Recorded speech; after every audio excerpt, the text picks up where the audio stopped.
જે સોશિયલ મીડિયાની અંદર કીર્તિ પટેલ કે એને બેન કહેવા લાયક નથી, જે કે એને કેવા વિડીયો જે આપણે ઘરમાં મા બેન હોય તો આપણે સાંભળી ના શકીએ તેવા એના વિડીયો અપલોડ થયેલા છે.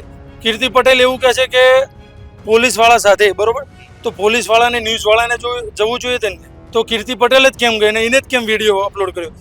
પોલીસવાળાનો કોઈનો છે નહીં વિડીયો. પ્લાન જ છે અને આ બધી ખંડડી અને રૂપિયા માટેનો જ પ્લાન છે કીર્તિ પટેલનો, બીજું કંઈ છે જ નહીં. કબજો લેવાનું કામ હોય ને તે કોઈ ગુંડાનું હોય છે. એટલે મારો જે બાપુ છે જેને કબજો લીધો હરિહરાનંદ બાપુએ, એ સંત કહેવાના લાયક નથી. કારણ કે સંતનું કામ આવું ન હોઈ શકે કે કોઈ કબજો લે. આ કબજો લેવાનું કોઈ સંતનું કામ હોતું નથી. આ ફક્ત ને ફક્ત ગુંડાનું કામ હોય. કીર્તિ પટેલ છે તેને ગુજરાતની શાંતિ દોરવાનું કામ કર્યું છે. તો અમારું એક સરકારને રજૂઆત છે કે આની ઉપર એક રાજદ્રોહનો કેસ ઠોકવામાં આવે કે જેથી કરી બીજા કોઈ આવું કામ ન કરી શકે. નમસ્કાર, અત્યારે અમે અમદાવાદના લંબે નારાયણ આશ્રમમાં છીએ અને આશ્રમમાં અત્યારે જે મહામંડલેશ્વર ઋષિ ભારતી બાપુ છે આવ્યા છે. વિશ્વેશ્વરી જે ભારતીજી છે એ પણ હતા, એમણે પણ પોતાની વાતચીત રાખી હતી. તમામ સંતોની વાત કરીએ તો ત્રણેય સંતો હોય, એ ચાહે હરિહરાનંદ બાપુ હોય, એ ચાહે ઋષિ ભારતી બાપુ હોય, એ ચાહે વિશ્વેશ્વરી માતાજી હોય, બધાએ પોતપોતાની વાતચીત રાખી છે. પણ એક વાત જાણવી છે કે હવે આ બાબતે ભક્તોનું શું કહેવું છે, ભક્તો લોકો જે છે એ આ મામલે શું કહી રહ્યા છે, એ જ વિષય ઉપર વાતચીત કરવી છે. અને અત્યારે વાતચીત કરવી છે શિવાજી સેના સાથે. સ્વાગત છે આપનું વાઇબ્સ ઓફ ઇન્ડિયામાં. આ જે કંઈ પણ પ્રકરણ થઈ રહ્યું છે, બરોબર, ભક્ત તરીકે આપનું શું કહેવું છે આ વિષય ઉપર? હું છું શૈલેષ મેર, બાવળા શિવાજી સેના પ્રમુખ, અને મારી સાથે આવેલા તમામ તાલુકાના પ્રમુખો આવેલા છે. જ્યારે અમે અહીંયા જે ભારતી બાપુનો જે વિવાદ ચાલી રહ્યો છે તેના માટે અહીંયા આવેલા છે સમર્થન આપવા. જે અમારું આ જે શિવાજી સેના સંગઠન છે એ 18 વર્ષનું રહેલું છે, કોઈ એક સમાજનું નથી અને આની અંદર સર્વ સમાજ સમાયેલો છે. જ્યારે આ કૃત્ય જે પેલું કરવામાં આવ્યું છે એ જધન્ય છે. એમ કે ખોટી જે સંત મહારાજની ઉપર લાંછન નાખવાનું કામ કરેલું જે આપણે જોઈ રહ્યા છીએ સોશિયલ મીડિયાની અંદર. કીર્તિ પટેલ કે એને બેન કહેવા લાયક નથી, જે કે એને કેવા વિડીયો જે આપણે ઘરમાં મા બેન હોય તો આપણે સાંભળી ના શકીએ તેવા એના વિડીયો અપલોડ થયેલા છે.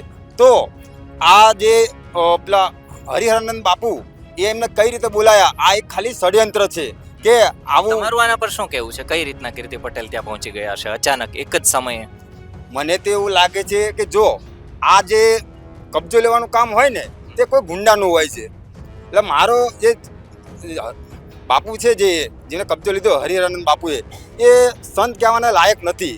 કારણ કે સંતનું કામ આવું ન હોઈ શકે કે કોઈ કબજો લે. આ કબજો લેવાનું કોઈ સંતનું કામ હોતું નથી. આ ફક્ત ને ફક્ત ગુંડાનું કામ હોય. અને કીર્તિ પટેલ આવા ઘણા ઓલામાં ફસાયેલી છે, ઘણાની ઇજ્જત આબરૂ લીધેલી છે, અપલોડ કરેલા છે ફોટો. તો આમની ખાલી એક જ મનસા રહેલી છે કે જે આને બોલાવીને બાપુ જે ઋષિ ભારતી બાપુ છે તેમનું નામ ખરાબ કરવામાં આવે છે. આની સાથે જે અમારું શિવાજી સંગઠન ગુજરાતભરની અંદર જે આવેલું છે, દરેક જિલ્લા દરેક તાલુકાની અંદર અમે આવેદનપત્ર આપવાના છીએ. અમારું કહેવું એક જ છે કે જે આ કીર્તિ પટેલ છે તેને ગુજરાતની શાંતિ દોરવાનું કામ કર્યું છે. તો અમારું એક સરકારને રજૂઆત છે કે આની ઉપર એક રાજદ્રોહનો કેસ ઠોકવામાં આવે કે જેથી કરી બીજા કોઈ આવું કામ ન કરી શકે. જય શિવાજી. બીજા પણ એક ભક્ત છે, આપનું આ મામલે શું કહેવું છે એક શિવાજી સેનાના વ્યક્તિ તરીકે અને એક ભક્ત તરીકે? હું બાપુનો શિષ્ય છું, તો મારું કહેવું એટલું છે કે કીર્તિ પટેલે જે ડાયરેક્ટ એને એ રીતે કઈ રીતે ખબર પડી કે આ તિજોરીમાં આ વસ્તુ છે, તો ડાયરેક્ટ જે રીતે હાથ ખાલીને વસ્તુ કાઢે છે, તો એક પ્રી પ્લાન સાથે આવેલા છે. કીર્તિ પટેલ સુરતથી ડાયરેક્ટ અમદાવાદ કઈ રીતે પહોંચી પહેલાં, અને બાપુને જે બાપુ હરિહરાનંદ બાપુ રહ્યા તેમને સંસારનો ત્યાગ કર્યો છે. તો પહેલાં પ્રથમ સંસારનો ત્યાગ કર્યો હોય ત્યારે એક સ્ત્રીના હાથે એ પોતે હાર પહેરે છે. કીર્તિ પટેલ એના પોતે જ વિડીયો અપલોડ કરેલા છે કે એ બાપુને હાર પહેરાવે છે.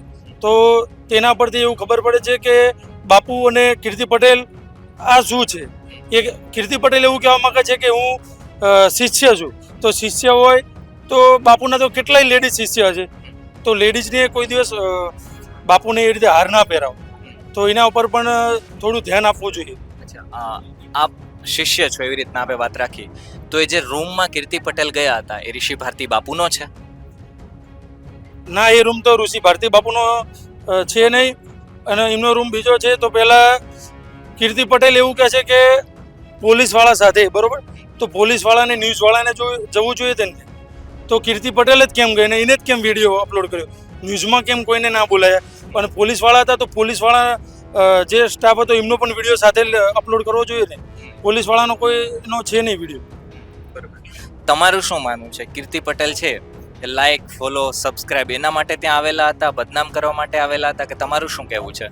બદનામ કરવા માટે જ આવેલા હતા. અને જો એ સાચા જ હોય તો પછી પહેલેથી જ તે આશ્રમને અંદર એન્ટ્રી કરતા જ વિડીયો હોવો જોઈએ. કઈ રીતે ખાલી અંદર રૂમમાં જઈને જ વિડીયો ઉતારવો એ કઈ ગેરવ્યાજબી વસ્તુ છે, અને એ બાપુનો રૂમ છે જ નહીં.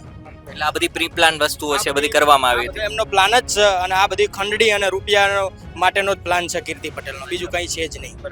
તમારું એવું માનવું છે કે બાપુના ચરિત્ર છે એનું હનન કરવામાં આવી રહ્યું છે? હા, આ એક હિન્દુ ધર્મનું હનન કરવાનો આનો પ્રયત્ન છે, અને આ કીર્તિ પટેલ રહીને એ એક ગેરવ્યાજબી વ્યક્તિ છે.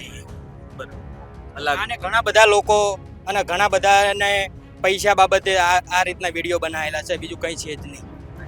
એટલે આપનું એવું માનવું છે કે પૈસા આપીને વિડીયો બનાવવામાં આવ્યો હોઈ શકે છે? હા હા, પૈસા આપીને વિડીયો બનાવેલો છે. બરોબર, 11 લાખ રૂપિયા. ઓકે, બીજા પણ ભક્તો છે કે જેની સાથે આપણે વાતચીત કરીએ. તમારી જોડે વાતચીત કરવી છે કે આ જે આખો બનાવ બન્યો છે એના ઉપર તમારું એક ભક્ત તરીકે શું કહેવું છે, એક સનાતનના ભક્ત તરીકે શું કહેવું છે? હવે પ્રથમ વાત તો એ છે કે કોઈ પણ લેડીઝ હોય તો એને ડાયરેક્ટ કોઈના રૂમમાં ઘરે ના જવાય.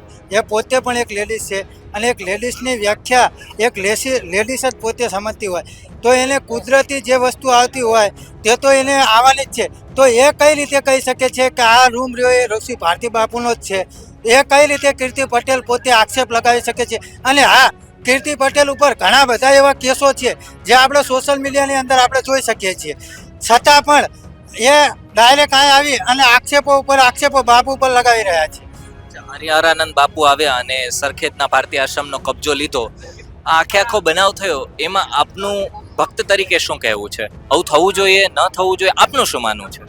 હવે એ વાતમાં તો એવું છે કે 2021થી સતત ઋષિ ભારતી બાપુના વિરોધમાં ઘણા બધા લોકો ષડયંત્રો કરતા જ રહે છે.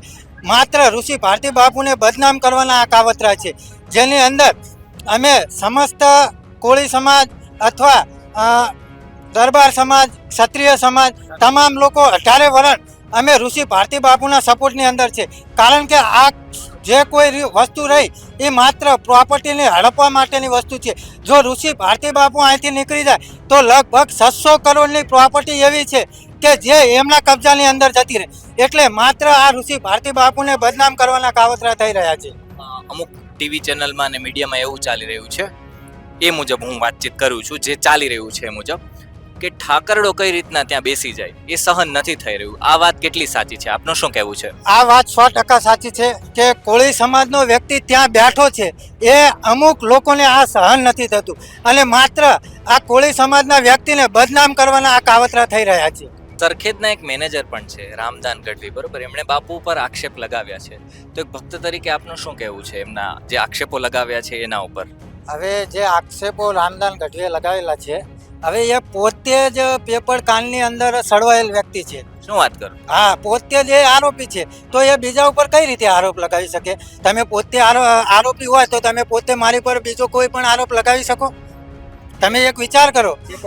અને એ પોતે જે રામદાન ગઢવી રહ્યા એ 2019ની અંદર પેપર લીકની અંદર એમનો આરોપ છે, અને એની FIR પણ થયેલી છે પોલીસ સ્ટેશનની અંદર.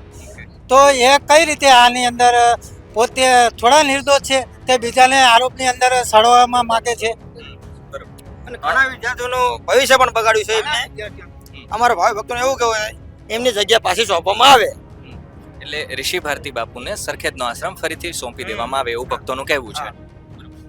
માની લો કે આ વસ્તુ નહીં થાય તો ભક્તો આપ શું કરશો? બાપુએ તો શાંતિની અપીલ કરી છે. એના માટે ભક્તો ગમે પગલાં લેવા તૈયાર છે બધા, ગમે તે પગલાં. નહીં થાય તો કાયદેસર ગાંધીજીના રસ્તે અમે સૌ ભાઈ ભક્તો આંદોલન કરશું. ભૂખ હડતાલ અહીંયા કણે જે અમારો આશ્રમ છે એ આશ્રમે જઈ અને અમે આંદોલન પણ કરશું. તો આ હતા ભક્તો કે જે અત્યારે લંબે નારાયણ આશ્રમમાં પહોંચ્યા છે, અને એમનું જે શું કહેવું છે આ સમગ્ર બાબતે એમણે જણાવ્યું છે. ધન્યવાદ.